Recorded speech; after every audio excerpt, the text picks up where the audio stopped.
Welcome. You're listening to Sports Econ 101, the show where we discuss sports topics from a business perspective. I'm your host, Edward Brown, along with my co-host, Vern Glenn of CBS affiliate KPIX TV in San Francisco, and Russell Jackman. At each commercial break, we're going to ask a sports trivia question. And in honor of Russell Jackman, who was getting so frustrated with the questions I was asking, we decided we're going to do the NBA.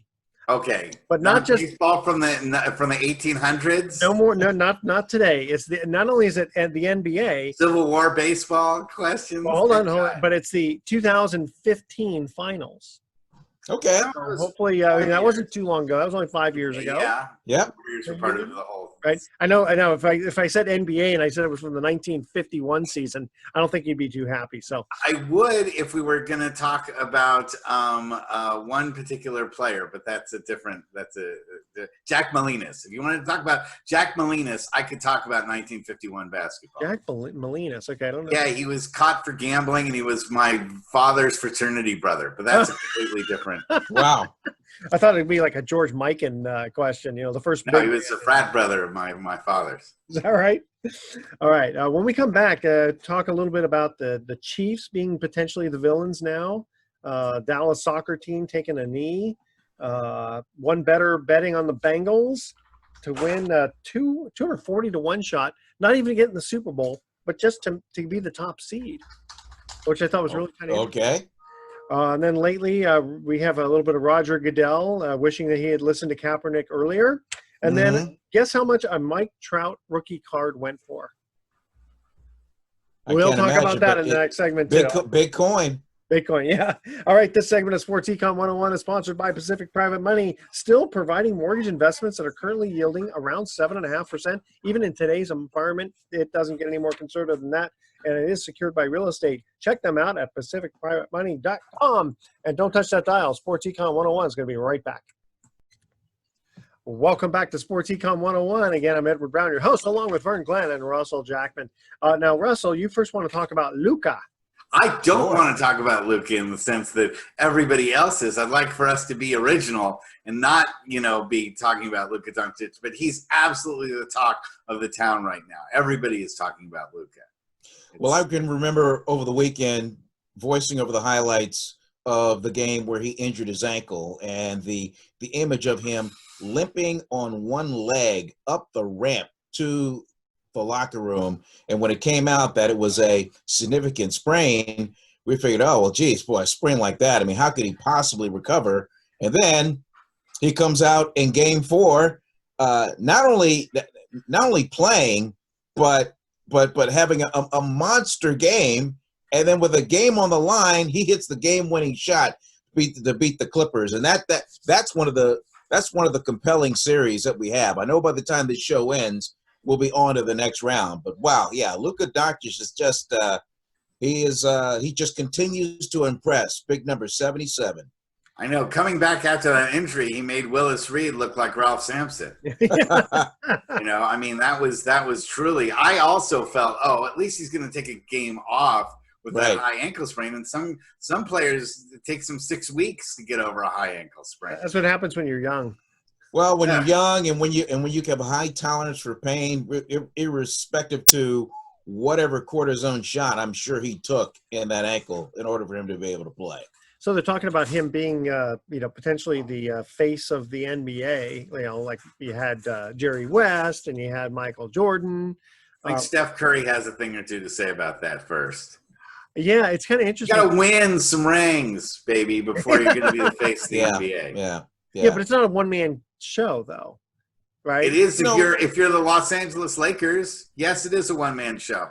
LeBron is a one-man show. So what I mean is when you talk about winning a championship title, it's not a one-man team. So right now, LeBron is putting the Lakers squarely on his shoulders and taking them to an NBA Finals. He is. Yeah, but has he won an NBA title? Oh yes, he has. He has. Yeah, he has. I have not seen I have not seen LeBron James look that motivated to win a championship since the time that he won his very first title for Miami. Have they ever even thought about him being like the face of the franchise? I mean, or not franchise, but in face of the NBA. He was for about 3 or 4 years. during the Miami time and shortly afterwards. But then Steph Curry, took that mantle away from him so quickly, with how many times he was in the finals and winning 3 titles. Well, it's kind of tough too because LeBron, leaving Cleveland to go to Miami was quite controversial. Well, and then back to LA. He doesn't stay in one place. That is harder to build that kind of reputation as one of the all-time great players when you move around so much. Whereas with guys like Curry, and at least so far with Doncic, they are building their franchises up to be great. Yeah, that is true. If you have watched the Lakers series, I don't know about how you feel about it, Mr. Jackman, but a lot of times, yes, we know LeBron James is going to get his touches and get his points, but I've been impressed by the second best player on the floor, Anthony Davis. That second half that he had game before last really kind of carried this team, and James has just been so good to recognize and be able to get other guys around him involved, and just finding the open man, whether it's a corner pocket 3 or a drive and dish or whatever. I mean, James is he's the quarterback on the floor, but boy, Anthony Davis has really shined. I mean, he's really been pivotal in the success of the Lakers. And LeBron's only 36?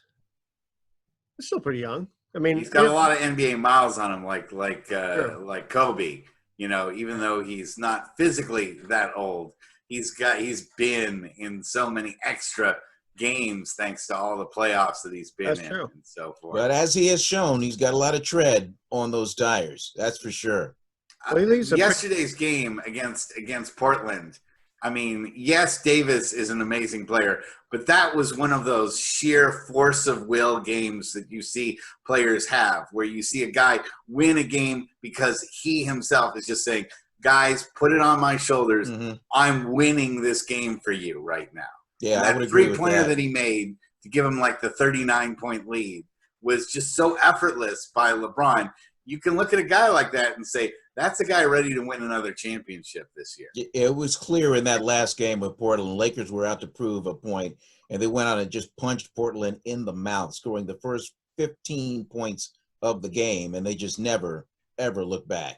There was no Dame Dollar moment in this one, and so now it's, if you're Portland, you have to respond, or it's adios, amigo. Yeah, another early exit. Do you kind of feel for him a little bit?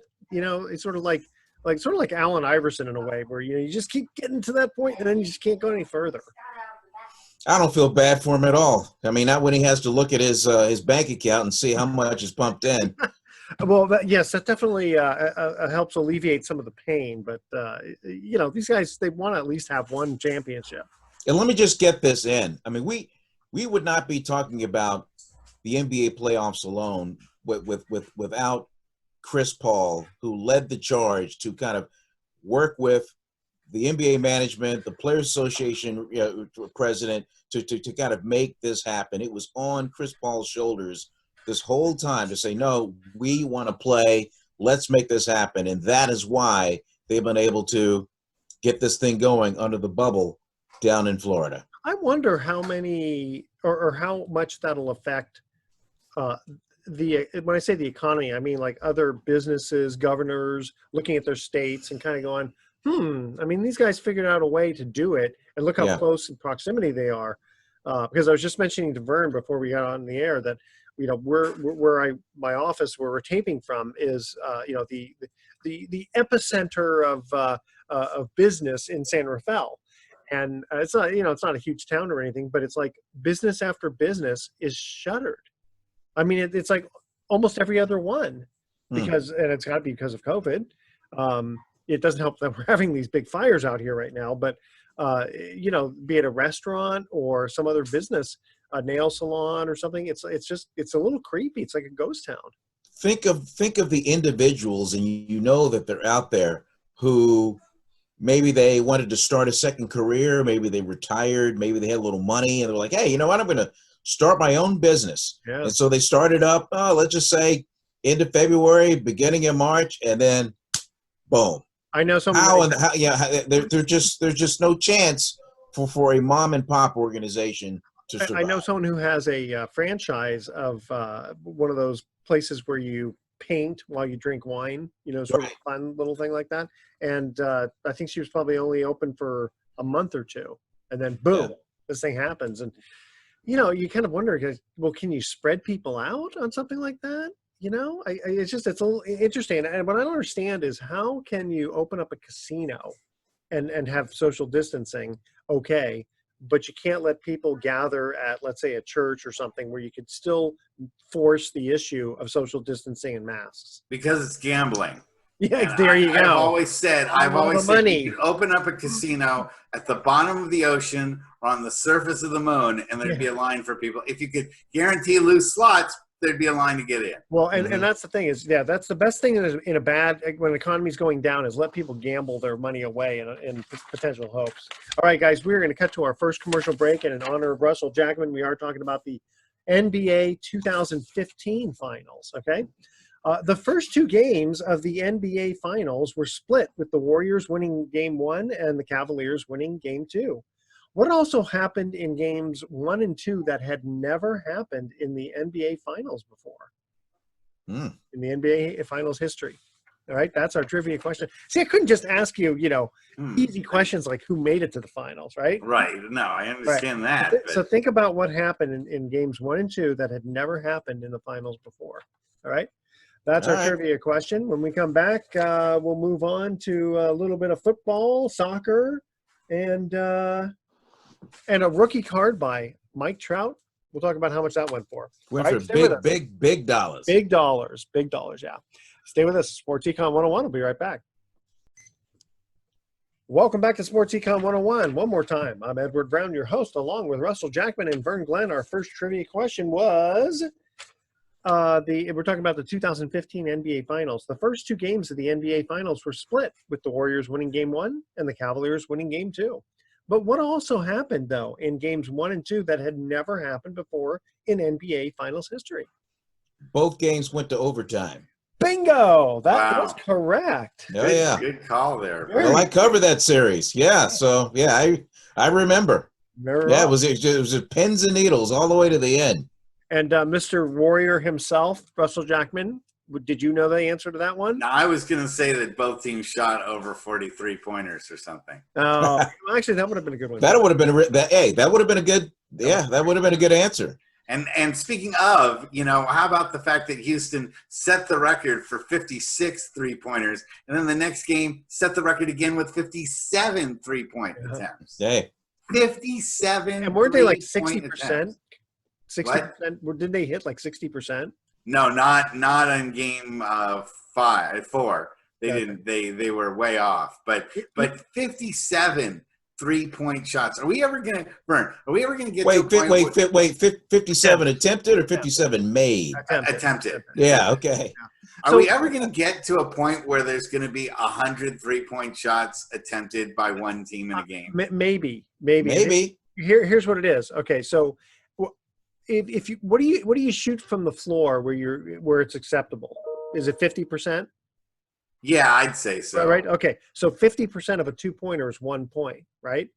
When you go for a 3-pointer, if you can do better than 33.33%, right, and you're better off doing that every time. Every time. So Houston has taken that truly to heart. And 57. I just never thought I'd live to see a point where 57 3-pointers were attempted in a single. Yeah, it's funny. I was watching James Harden, and what's just amazing is that you got to give him. You can't give him too much space, because then that 3-pointers go. He makes a lot of them, right? Although, except for the last game, as we tape this show, I mean, they hit their first 8 and only hit what? 5, 6 more after that, or something. Yeah, crazy. Yeah, they couldn't hit any. They could not throw it in the ocean. But because of the potential, right? The threat is, you can't get too close to them, because then you foul them, and then you got 3 free throws, right? But you back off a little bit too much. I mean, so you get a little bit too close, and then boom, he goes right by you, and gets a foul for. So I mean, it's like really very challenging watching a guy like that. They miss Russell Westbrook badly. Yeah. I think so. Definitely. I'm going to move on to this. We teased the audience with this rookie card of Mike Trout. So this is a 2009 Bowman. You know, you got Topps, Fleer, Right. right? Bowman, which actually, if I remember correctly, Bowman was the first rookie. It was the first cards back in the 50s. They're like certain cards that are Bowman one that are really worth a lot. And this one actually was. So it's a Mike Trout rookie card. Guess how much it sold for? $1,500 bucks. Almost $4 million, right? $3.93 million. It actually is higher than the 1909 Hannes Wagner card, which is the epitome of cards. There's only like 6 of those around. Well, but is there anything as to why the price was driven so high? You know, obviously it was a grade 9, you know, so that was really good. Okay. And this one, I think it's got an autograph on it. So something is actually written on it. Yeah. His autograph. His autograph. All right. Yeah. But I got to think, though, how many 2009 rookie cards are out there? There's got to be Lots. Lots of them, right? Yeah. I mean, maybe they're not all grade 9, but, you know, $3.93 million for. I'd rather have Fantastic Four #1, to be honest with you.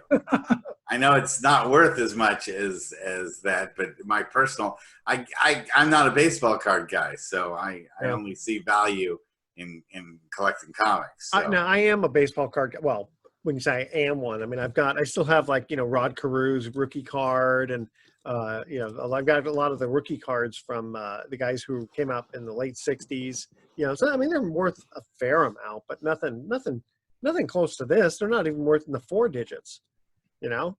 And what ended up happening is in the mid 80s, mostly Topps had realized, you know, with guys like Canseco and McGuire and all that stuff, all those guys coming up, they just flooded the market. They go, hey, these cards are starting to be worth a lot. And so they ended up printing gazillions of them. Mm-hmm. And I mean, I probably have 50 Canseco rookie cards, and I'd be surprised if they're worth $1. Probably are to Jose. He probably would. Yeah, maybe I'll call him. Buy up. him back from you. Yeah, he'll buy him from me. Let's see here. Moving on. Of course, Jose could wind up like dying in like a huge crash or a Hindenburg type thing, and then all of a sudden he runs for president, and all of a sudden that card is now worth thousands of dollars. Yeah. You never quite know. And let's just put it this way: I bought a bunch of Guardians of the Galaxy in the 70s because I actually liked the comic book. Yeah. I had no idea that 30 years later that it would be a major motion picture franchise, right? I mean, which, by the way, #2 was better than #1, in my opinion. Really? You know what? None of them are as good as the actual comic. No. I mean, I'm in the movie. I saw the first one and I go, I don't know. Well, I'll watch the second one. I actually like the second one better. I bought a bunch of New Mutants when I was a kid, just enjoying New Mutants, and now they're about to make it into a movie. And so you never know when the card or the comic that you get suddenly becomes being, part of a big franchise, or the person who's involved in it becomes famous. That's what I told my dad about stamps. I said, because my dad was a big stamp collector. Now his stamps aren't worth like crap. I mean, nobody cares about stamps anymore. And I said, name me a time that they've made a major movie franchise based off of a stamp. Yeah. Only the upside down World War I biplane that was worth a lot, right? When I went out and got Hulk issue 180 and 181, the first appearances of Wolverine. I mean, who'd have thought back then that Wolverine would be this major movie franchise? Now those are worth a lot of money. Those are two of my most valuable issues. Yeah. Take care of those. Did you keep them in covered cellophane type? Mylar. They're individually wrapped and sealed up over in the other room. Oh yeah. Just don't slab them. Just please don't slab them. What's slabbing them? What you do is you send them into a place called the Comic Grade Institute, and they look over the comic and scientifically like grade it based on like literally looking under a microscope and making sure that there are no tears or crinkles or anything like that. And you go from a 1 to a 9 to a 10, and then they put it in a plastic slab that cannot be opened. It's like a concrete brick, and you guarantee that your comic will never degrade in value because it's slabbed, but you can't read it, and it's basically just a piece of plastic that you own. Yeah. But Yeah. that's the whole idea. That breaks my heart. That to see a comic slabbed is like the worst thing in my life. But that's the whole thing is if you turn the pages, you risk. You can actually read it and enjoy the book. I get it. I agree with you. I don't think any of that stuff should be worth. You get the old comic book smell. That is worth the collection, right there. Am I right, Vern? Yeah, you're right. Yeah. That's the beauty of it, is able to get, grab those old issues and go back and reread them. Sure. As long as you take care of it and handle it and just maintain the don't like I safety do like I did as a kid and eat candy bars and spill your soda all over it. So No, don't do that. These things in mint condition. I mean, Right. I love Mike Trout, but I just can't see spending almost $4 million for. Collections are just what someone's willing to pay for. That's exactly what it is. Yeah.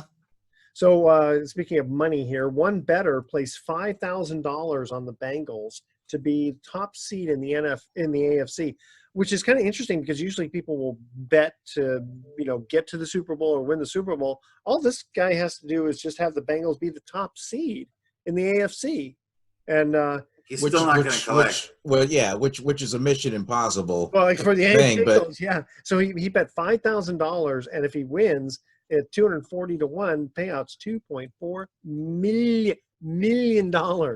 Wow. What did he do with the And what did he put $5,000 down? if he loses? If 5,000 if he loses. Five. Okay.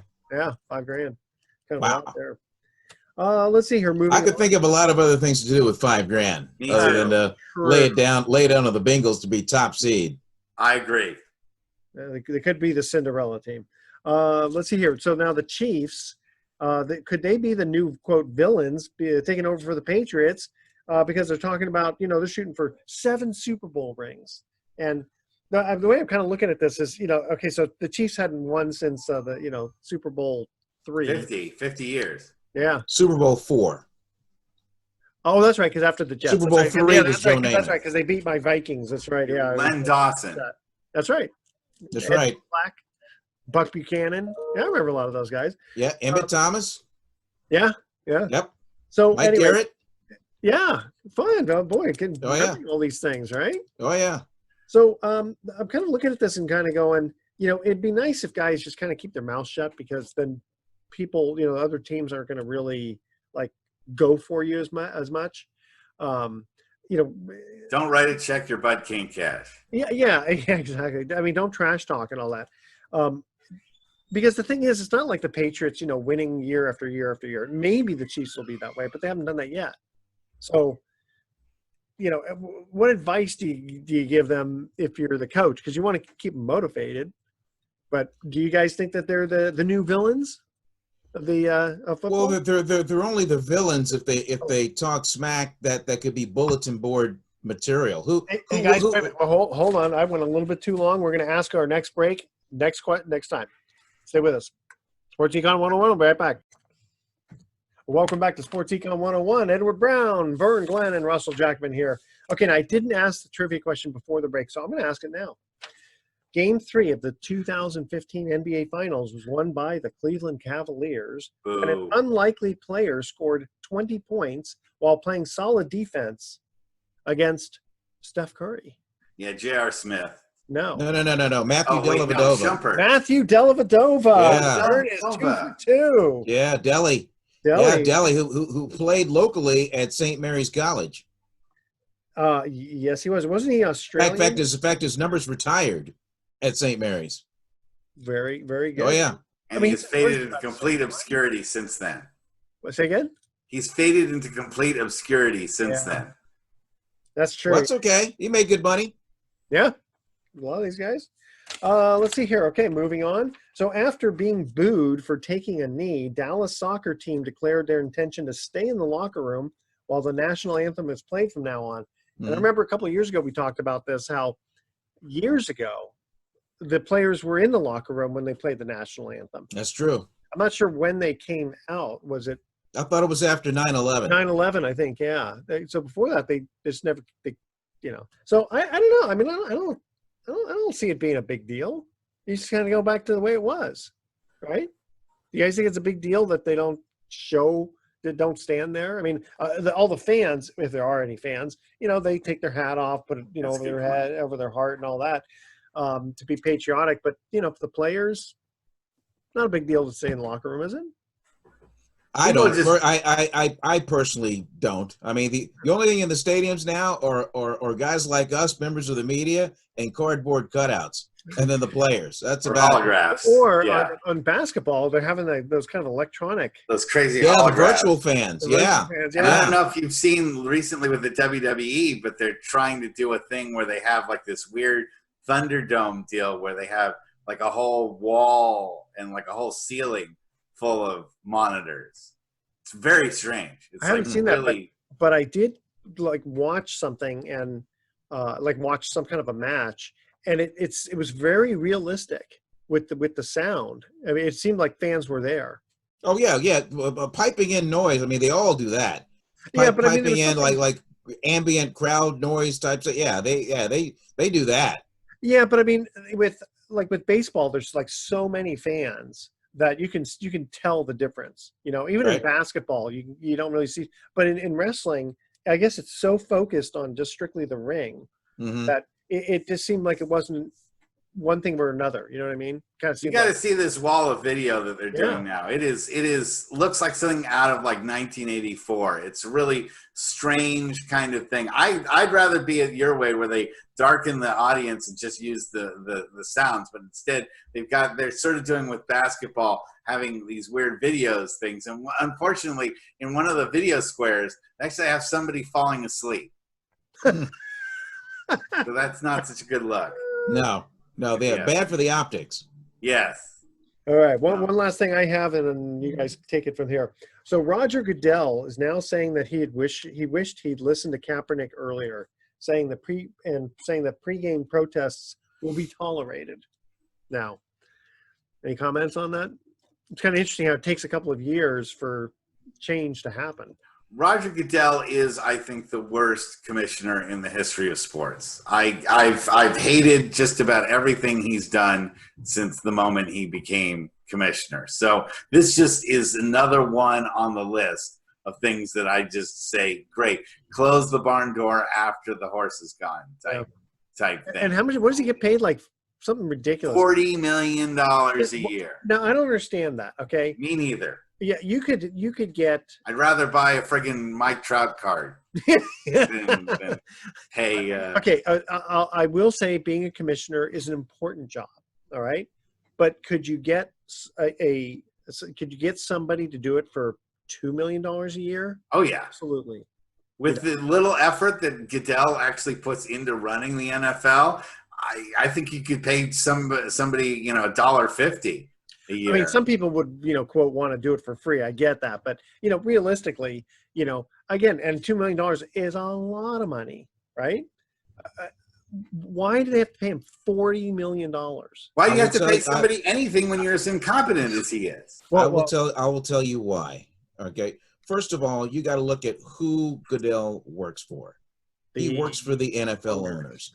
Look at the revenue coming in. It's a $10 billion a year business.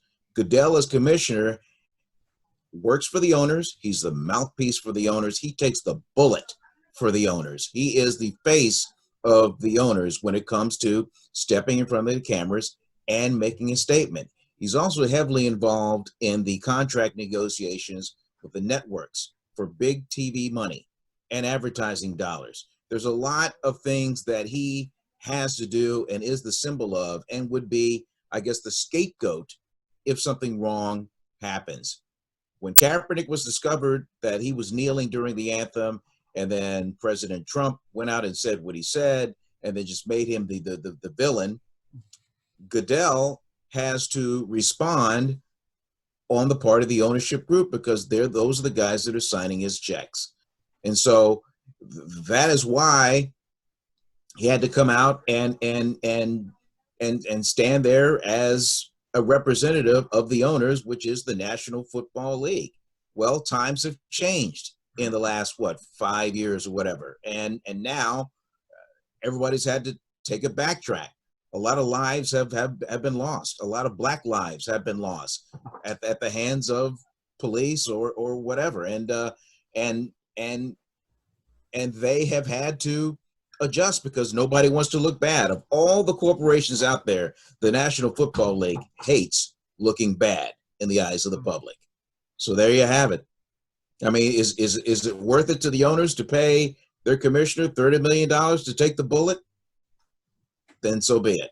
But for a guy that's getting that much money, Goodell only reacts. He doesn't ever act ahead of time. He waits for stuff to happen, and then a couple months later, he winds up, sheepishly, crawling back out from nobody's heard anything. I mean, look at things like the Kareem Hunt situation. Look at things like, the Ray Rice situation. Look at, the whole thing with Antonio Brown. Has Antonio Brown been suspended yet for any of it? He gets suspended once he signs with a team. Then he gets suspended 8 games. But they didn't do anything while he was still with the Raiders. My point is that he was still able to be in a complete embarrassment of the league, and Goodell never stepped in, and he waited for Antonio Brown to, fall out on his own before, he stepped in and did anything. So I just, for a guy that's earning that much money, he should be seeing things coming ahead of time and do stuff to proactively be ahead of the game so that he's not reacting, he's actually acting towards it. And I haven't seen that from him once. I'll just say this. If you're one of the NFL owners and you're in the room with the other owners and Goodell is sitting there, the message is clear. Roger, you will do what we tell you to do. Yeah. End of story. That's true. And then Goodell has to he has to say, oh, yes, sir. And that's that. Does he have? He just cannot just freely, I guess, freestyle and jump in front of the microphones and tell you how he really feels. So first of all, you have to have, I guess, all the owners decide as collectively what's going to happen, and then does he negotiate his own contract, or does he have an agent representing him? Oh, I'm sure all of that is handled. Yeah, without his fingerprints only appear when it's time for him to sign the contract. He's got a very good agent. Yeah, sure. Yeah, why not?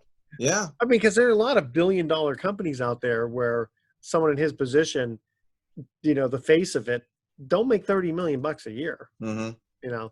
That's why, again, listen, it's all supply and demand, and it's you don't get what I read a book that says you don't get what you deserve, you get what you negotiate. And isn't that really the truth? That's great. Yeah. Any agent will agree with you on that one. That's true. Yeah. I remember Lee Steinberg saying, "Yeah, that's about right." Yeah. All right, guys, we have about 3 minutes before we have to cut to our next break. What do you guys want to cover? Well, I'll comment on this. As we speak, I'm about to head out to the 49ers and see how their practice is going. Apparently, it's going smoothly, except for the injury bug that has set in along the offensive line and then defensively and the wide receiver core. So I'll head on down to Santa Clara and see how it's going because let's face it, less than 3 weeks from now the season starts. Yeah, September 10 we'll hit and they're moving forward. And we've seen positive things from both baseball and basketball. The guys aren't getting, infected left and right. So I think that they're going to be able to pull this off as much as I didn't think it was going to happen for football. I was thinking baseball might be able to do it because of the distance, basketball because of the bubble. But now they've both been successful. So, I could see them wind up having a successful football season. When I wasn't even sure they'd be able to get even one game in.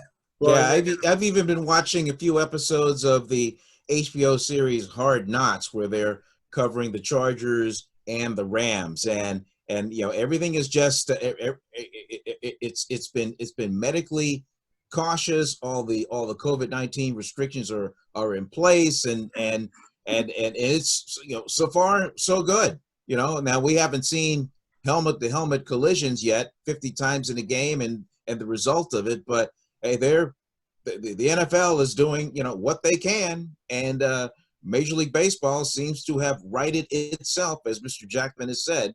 So it's happening. So since they can get fans like 15,000 or so at the Chiefs and maybe Miami and all that, why don't they do that with baseball? Why don't you try to put 10,000 fans to watch a game? Because we're halfway in the season, Edward. I mean, these decisions were made before everything began. They all decided collectively we're just not having fans. No one wanted to assume the risk of that. And that's still pretty risky. Putting 15,000. And even now with the NFL, it's up to the teams to decide whether they're going to have fans at all. Sure. And it's one thing to control a couple hundred baseball players and staff. It's another thing to control 15,000 people, making sure they don't get sick. And what happens if someone says, I went to a 49ers game and I got COVID-19? I'm sure you're going to be signing all kinds of waivers saying we actually guarantee you will get COVID. Okay. And I have to fill out a medical form every time I go to a game or practice. And then when I show up, I have to have my temperature taken twice. I have to answer all these questions. Wow. And then go through all these protocols before I even get into the stadium. Gotcha. Okay, well, it's better safe than sorry. Okay, last trivia question on the 2015 NBA Finals. Although the Cavaliers lost Game 4 of the 2015 NBA Finals, a possible star in the making finished with 28 points and 10 rebounds. Who was this player? Should I give you a hint? For Cleveland, right? He plays for Cleveland, and he's tall. I have one of two. It's one of two guys. Okay. When we come back, if you still need another hint, I'll give you one more hint. Okay? Stay with us. Sports Econ 101. We'll be right back with some closing comments. Welcome back to Sports Econ 101. Last time for today, I'm Edward Brown, your host, along with Vern Glenn and Russell Jackman. Last trivia question. Although the Cavaliers lost Game 4 of the 2015 NBA Finals, a possible star in the making finished with 28 points and 10 rebounds. Who was this 7'1" player born in St. Petersburg, Russia? It's not Hurry. Tristan Thompson? No. Timothy Mozgov. Oh, I remember that. Yeah. Timothy. Oh, yes. And he doesn't have a speech impediment. That is pronounced Timothy. Okay, so before we cut to our thoughts for the day, Russell, you want to mention something about? Yeah, well, we had Bobby Evans on last week, and I brought up the trouble with Hunter Pence, and now he's no longer a Giant. So that said, they must have been listening to the show. It's too bad. It's just one of those things that sometimes you can't go back home again. Yeah. And, well, Pablo Sandoval did. Yeah, but he's probably headed on the way out too. I mean, the Giants are in the middle of a 6-game winning streak. They play the Los Angeles Dodgers today and in a series for the rest of the week. We could see the Giants make an amazing reversal. They're already now only in third place in the division, and they're just behind San Diego. So if this weekend is a big series for the Giants, we might see them in second place by next week. That would be good. I covered the Giants and the Diamondbacks series finale this past Sunday, and so yeah, it was all about Pence when we woke up in the morning. But I will tell you this: he was 5 for 52 at the plate. You just cannot do that, and a defensive liability in the field. Yeah. God love him. I mean, a fan favorite. But they just could not go on with that. Yep. And as for the reason why Pablo Sandoval is still there and Hunter Pence isn't, Sandoval can play multiple positions. He's still a threat at the plate. He had 2 hits on Sunday, including an RBI. So Sandoval is still productive, and that's why he is still with him. The last link to the 2010 World Series champion. All right, guys, we're cutting out. Here's our thoughts for the day. If communism has a leader, is it still communist? Think about that. Yes. Okay, and all my life I thought air was free until I bought a bag of chips. All right, tune in next week to Sports Econ 101. We're going to be discussing sports topics from a business perspective and asking more sports trivia questions. Thanks for listening. On behalf of our team, I'm your host, Edward Brown. We'll see you next week. Adios. Good night, America.